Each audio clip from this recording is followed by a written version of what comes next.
Good evening. This character is a highly specialized bosser. It is fairly expensive, it does not work well on a budget, in my opinion at least, and it has a few core items that I simply wouldn't attempt the character without. I know that I'm going to get questions along those lines, so I figured I'd get it out of the way here at the beginning of the video. I'm not trying to dissuade you from playing what you want to play, I'm simply warning you that taking on this character with a low budget or with an expectation of a well-rounded build that has fast clear speed as well as good boss damage, you're probably going to be disappointed. That said, this character has, in my opinion, been quite a successful one. It's killed every endgame boss in hardcore that I could get my grubby little hands on. Haven't been able to find some of the delve bosses, but it's done Maven. I've farmed dozens of Uber Elders at this point for profit, and it's done Feared as well as everything leading up to Feared, obviously, in order to be able to do that fight. So it is quite a successful bosser in a hardcore or probably even a softcore setting. But yes, like I said, its clear speed is not fantastic, so I wouldn't go for this build unless you specifically want an extremely specialized bossing build. That said, this is General's Cry Blade Flurry Impale Champion, and the gear guide for it. Enjoy! For the weapon slot on this build, you're going to want a Paradoxica. Technically, an extremely well-rolled rare foil can outperform this, but it is unlikely to be something you acquire. If you have all the budget in the world, go for it, but otherwise finding a decently unveiled Paradoxica and sticking with that is going to be your best bet. The best unveils you're looking for are attack speed and quality alongside a fizz damage unveil. I believe there's fizz damage and impale chance and fizz damage and chance to cause bleeding, both of which are prefix unveil options, and both of which are decently good. But for your suffix, you'll definitely want attack speed hybrid with quality. Something like the one shown on screen is pretty much optimal. The shield slot is another one of the core uniques in the build. Red Blade Banner provides quite a lot of power for this character through not only a massive amount of Warcry cooldown recovery rate, but also a unique effect that we take full advantage of in the form of Warcries have infinite power. This means that provided you meet the minimum requirements for a number of corpses nearby, you will always summon your maximum number of General's Cry clones. This also synergizes rather well with some of the notables on the medium cluster jewels that we put into the build, meaning that you're also always generating a random charge every time you Warcry, so the shield really does accomplish quite a lot for this character. Luckily, though, it's fairly common and thus, in a trade league setting, rather cheap. Another of the core uniques in the build shows up in the boot slot. This is Corpse Walker, a pair of boots which allow you to summon corpses passively wherever you go. Every time you take a step, well, perhaps not every time, 3 times a second at most when you take a step, you generate a corpse, just passively as you walk around. That's what level 20 Corpse Walk does. This is obviously quite useful for a build that relies on said corpses in a number of different ways. Kitava's teachings gives us life recovery on consuming them, and the skill itself, General's Cry, needs nearby corpses in order to function. So Corpse Walker is a useful tool for both of those. You're going to want the crit chance if you haven't crit recently. Boot Enchant, 120% is quite a lot of percent crit, especially for a tree that struggles to pick it up elsewhere. And given we don't use a Cyclone Castwall Channeling Desecrate setup in this build and instead use Corpse Walker, we never hit ourselves and thus never actually have this benefit go away. It's 100% uptime. Add to that, it's got a bit of move speed and a bit of damage and a bit of regen, and it's a fairly nice usage of the boot slot. The body armor on this build is a 6-linked hunter-influenced astral plate. Your ideal body armor is going to have a high life roll alongside base crit 2 attacks. Those are the core rolls. However, it is relatively easy through harvest crafting to also land percent life and an additional curse. These are the less relevant mods, though, as without additional curse, you can simply drop vulnerability, and it's not that big a deal for your single target, as bosses have quite a bit of curse resistance, which applies to Vuln, but not to Assassin's Mark, as marks are exempt from curse resistance effects. And the percent life is great, but certainly not functionally core to the character working. So aim for a good life roll and a attack base crit roll here. as your core. Anything past that is going to be some nice extra gravy on the side. In the amulet slot, you're going to want to start with an uninfluenced turquoise amulet base, as you do need a good chunk of dex and intelligence for this build to function. And you're going to want to roll that with Essences of Horror. Now, you roll with Essence of Horror until you get an amulet that you can get 3 suffixes on, which shouldn't be too hard. You just need Horror and 1 other suffix, and an open suffix to craft some other suffix. At that point, you're going to use the Harvest Craft that allows you to fracture a random suffix out of 3, and hope to the high heavens that you do end up hitting the Fortify mod and locking that in place. Do that until you succeed. It took me, I believe, 4 tries. It's a 1 in 3 each time you roll, so 3, 4, 5 tries is about what you should expect it to take. Once you have your base that has Fortify Effect locked in place, you're going to want to roll that with either Essences of Misery to try and get high mana regen, and then clean up the Life and Flat Fizz, which are the other core rolls after that, or roll it with a high-level Essence of Contempt to guarantee the high Flat Fizz and clean up life and potentially mana regen after that. I actually don't have an example of a perfected amulet here, as I never got around to crafting one with a good mana regen roll, but other things that are useful on this aside from the Flat Fizz and the life are Chaos Res, other resistance rolls, more stats if you need them here, though I prefer to find it through Essence Crafting on the belt. The amulet can be a bit of a jack of all trades and solve a bunch of problems for you. I just highly recommend working with a Fractured Fortify Effect amulet to begin with.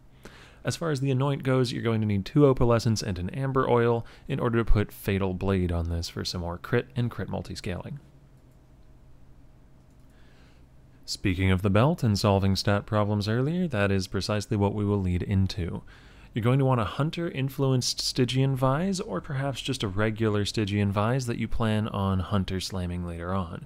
Either way, after you get your base, you will start throwing Essences of Sorrow, Shrieking, or Deafening at the base, whichever you have on hand, until you hit a decent life roll alongside your high dex roll that's guaranteed by the Essence. The build does struggle for both dex and int, so I find it fairly useful to solve one of those problems here. In theory, you could also use Essence of Spite in order to guarantee an int roll instead of a dex roll here, but dex is the harder problem to solve in my experience.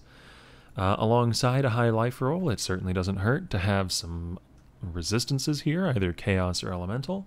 And if you manage to get a hunter base, you're going to want to try and aug life for % life, or craft a good belt beforehand, have an open prefix, and then aug with a hunter exalt in order to try and hit that % life roll. Either way, once it's done, throw a bunch of fertile catalysts at it and have yourself a real nice Stygian. The helmet that I've gone for is one of the more expensive crafts in the build, but is also quite worthwhile if you can put it together, as it does a lot of different things for the character.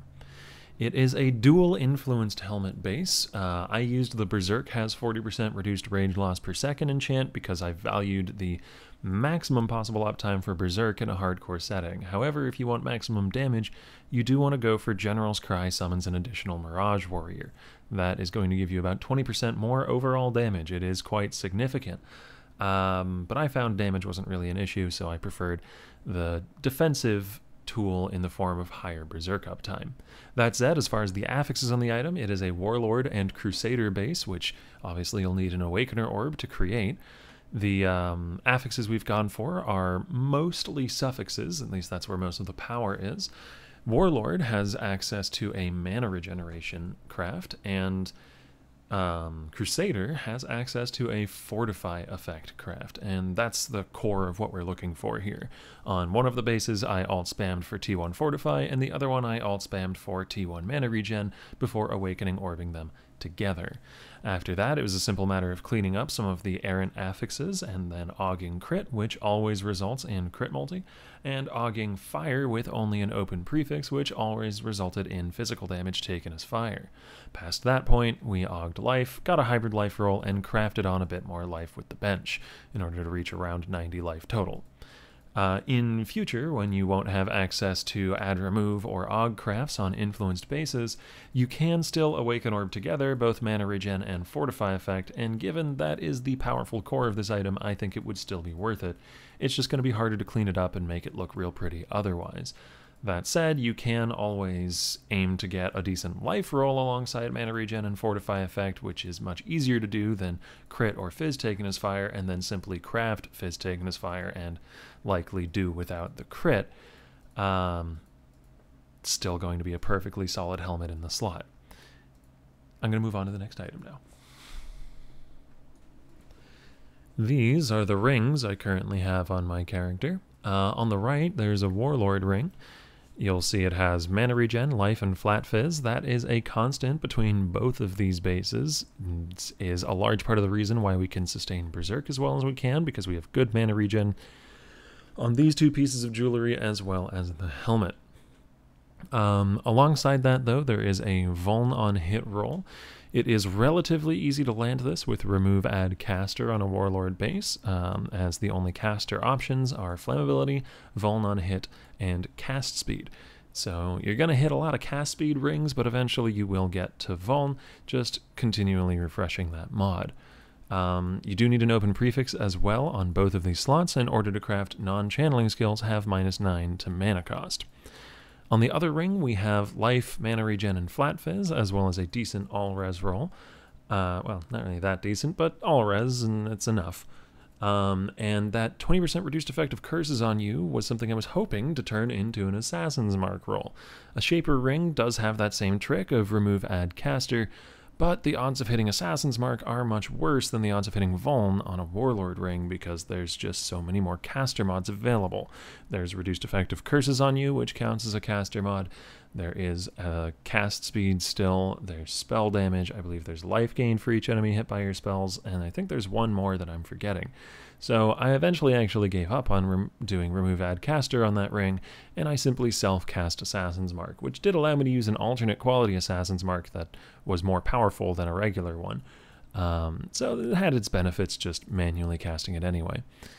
But it is a good ring otherwise, so I've kept it regardless, and a little bit of reduced effect of curses on you doesn't hurt. The gloves for the build are a pair of spiked gloves with Hunter influence on them, with a T1 Impale chance roll. This version that you see on the screen in front of you is actually a T0 version. It's an elevated version. You can get it from a Maven orb, but that simply adds the flat physical for each Impale on an enemy. It doesn't actually change the Impale chance, and the Impale chance is what's rather important here. That, as well as a decent amount of res, as this is a pretty serious resistance workhorse for the build since we don't need the suffixes here for anything else. The Impale chance is important because that, alongside swapping over to Master of Metal, is how you'll be able to get 100% Impale chance without needing to pick up Swift Skewering on the tree, which saves you 4 passive points that can then be invested into accuracy or crit scaling, which is fairly necessary if you're not picking up Worthy Foe, which is a much higher damage version of the build, going for Master of Metal instead of Worthy Foe. Last, we're going to cover the jewels in the build, and there's quite a lot of them, so it's been split into 2 separate slides. We're going to start with the cluster jewels here, and for your large cluster jewel, you'll want an 8-point jewel with 12% increased physical damage per node as your enchantment. For your notables, you're going to want Ironbreaker, ideally, as this build does suffer a little bit from lacking Overwhelm as a stat, and this is a decent source of it. Master the Fundamentals is great, and so is Battle Hardened, so either of those will do. And Exploit Weakness is fine, but I prefer Battle Hardened or Master the Fundamentals as your other prefix. For the suffix, you're probably going to want Furious Assault, as Fizz gain is extra chaos, does nothing with brutality, so Grim Oath is not a very good choice. And we already use a Paradoxica, so the double damage from Force Multiplier doesn't matter, as you can only either do double damage or not do double damage, so getting anything over 100% chance to do double damage does nothing. For your medium cluster jewels, you're going to want both to be 4 or 5-point jewels with Exerted Attacks, deal increased damage.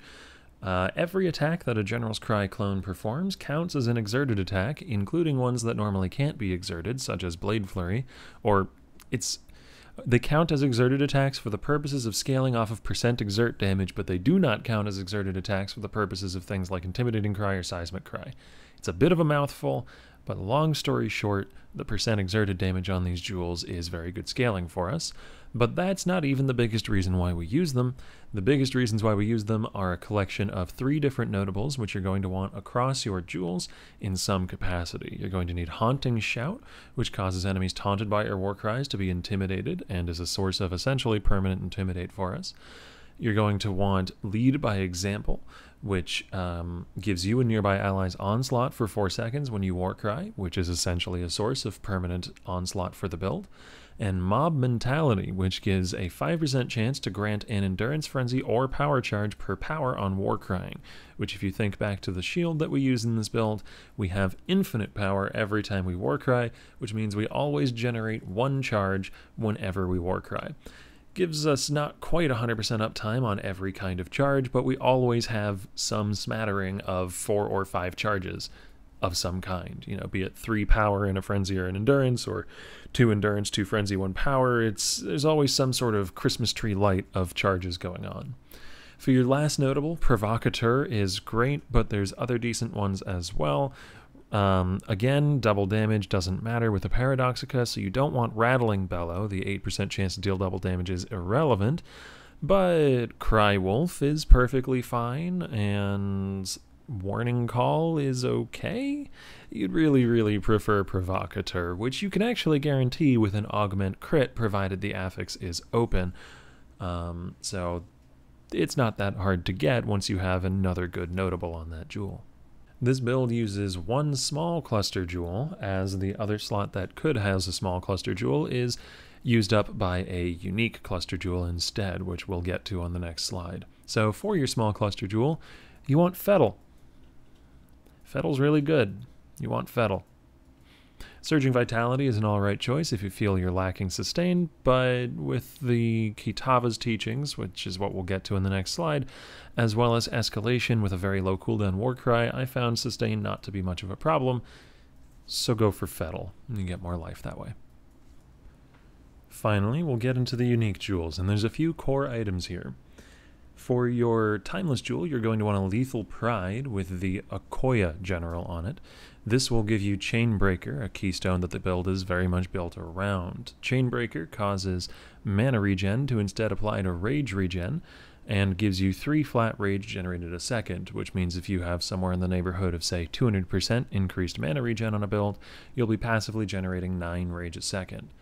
The trade-off here is that up to 3 times a second, whenever you hit an enemy, you will lose 5 rage. However, this build does not hit enemies itself with anything.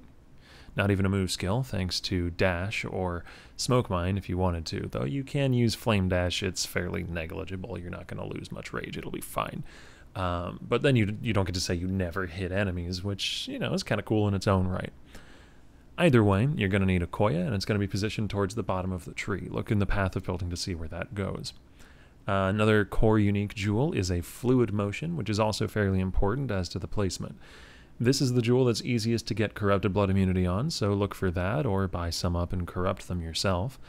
It's going to go to the left of Duelist Start and provide 70, 80, somewhere around that range of dexterity on its lonesome, which is pretty much the only reason we can use a Paradoxica and even a high-level Blade Flurry in this build.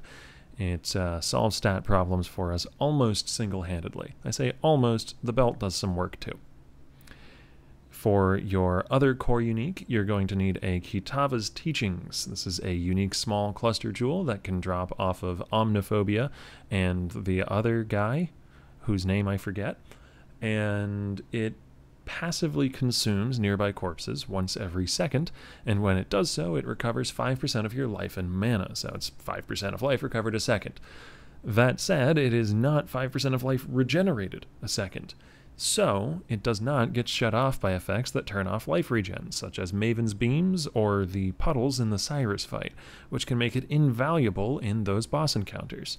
The downside is that if you haven't eaten a corpse in the last 4 seconds, you take 10% more damage, but thanks to the fact that literally every time we take a step, we generate a corpse with Corpse Walker, that's not a problem. We're pooting out corpses wherever we go, so we always have something to eat, which is a sentence I never expected to say in my adult professional life.